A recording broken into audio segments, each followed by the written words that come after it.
Ujian dan musibah itu identitas yang ditimpakan kepada orang yang beriman. Itu identitas yang diberikan kepada orang yang beriman. Makanya orang yang beriman itu ujiannya banyak. Inna asyaddan nasi balaan al-anbiya'u fal-anbiya'u tsummal amsalu fal-amsal.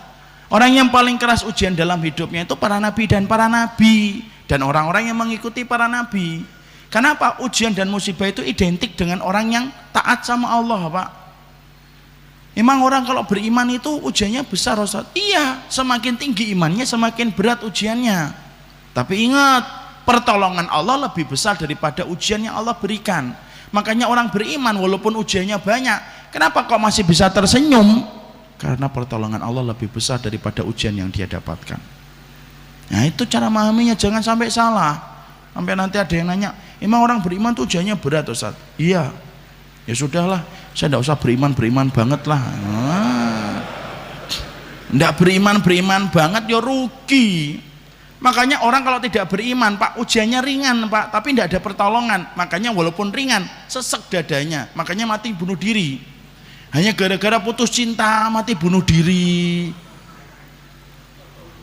Ya kan, ngelamar ahwat ditolak, buat curhat 2 tahun statusnya tentang itu terus, karena tidak punya pertolongan dia.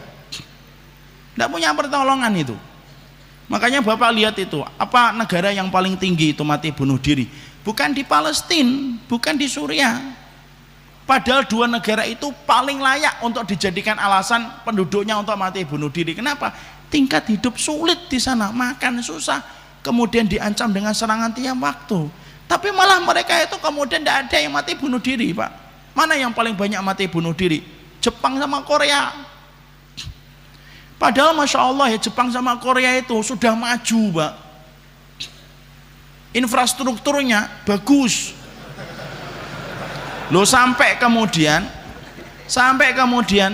2/3 negara Korea itu sudah pakai wifi gratis kalau tidak salah saya baca.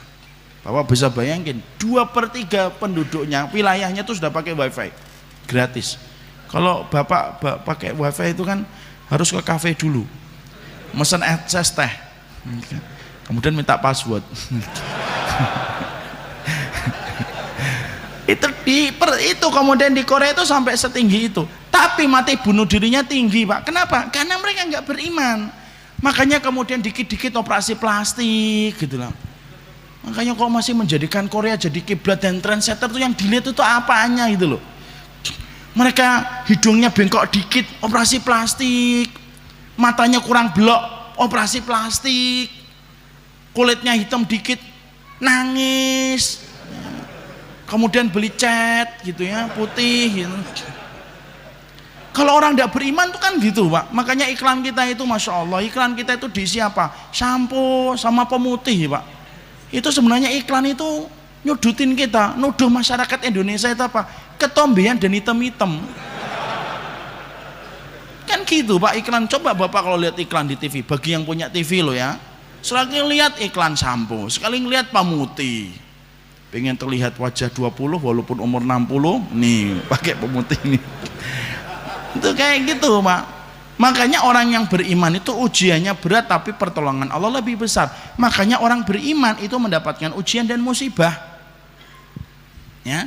Kenapa orang beriman itu ujiannya berat, Ustadz? Loh, Allah itu menjadikan orang yang beriman itu ujiannya berat supaya orang beriman itu tidak terkena penyakit wahan. Apa itu wahan? Hubbud dunia wa karahiyatul maut, cinta dunia dan takut mati. Itu yang pengen Allah berikan. Kalau kemudian kita, Pak, orang beriman, ini ibaratnya orang beriman, maaf, ini orang beriman, ini gelas misalkan, itu dikocok-kocok terus oleh Allah itu. Kenapa? Supaya dia tidak jatuh cinta sama dunia, Pak. Karena jatuh cinta sama dunia itu apa? Rok sukuli khotiatin, lu pangkal dari semua keburukan itu kalau kita sudah jatuh cinta sama dunia, Pak. Laki-laki saja kalau sudah jatuh cinta itu susah dikasih nasihat, apalagi jatuh cinta sama dunia. Coba antum lihat kalau nasihatin adik antum lagi jatuh cinta itu, mau ngomong berbusa-busa juga nggak masuk itu kemudian telinganya. Itu yang kamu senengin itu orang yang tidak pakai jilbab, hitam lagi, dia akan ngomong, Enggak apa-apa yang penting manis, kan gitu. Nanti manis saya hilang tinggal hitamnya, enggak apa-apa yang penting orangnya pinter, kan gitu.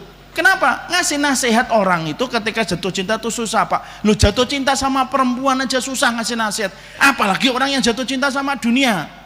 Makanya orang beriman dikasih ujian terus oleh Allah. Kenapa Ustadz? Loh, supaya saya dan antum, Pak, dikasih ujian sama Allah itu supaya kita tidak cinta sama dunia, karena dunia tempat kita meninggal dan bukan tempat untuk tinggal. Lah kalau kita jarang diuji, seneng kebangetan sama dunia, akhirnya apa? Takut mati. Paham? Sederek-sederek, sedulur-sedulur. Makanya kalau dapat ujian itu ndak usah, ya Allah kenapa saya yang diuji oleh Allah? Itu kenapa nggak preman-preman itu ditonton nadi? Oh, saya sudah ngaji, subuh saya ikut, bahkan kemudian Ustadz cuma ngasih 2 kali, saya ngajinya 4 kali gitu. Itu Allah itu nguji kita. Ini ujian juga.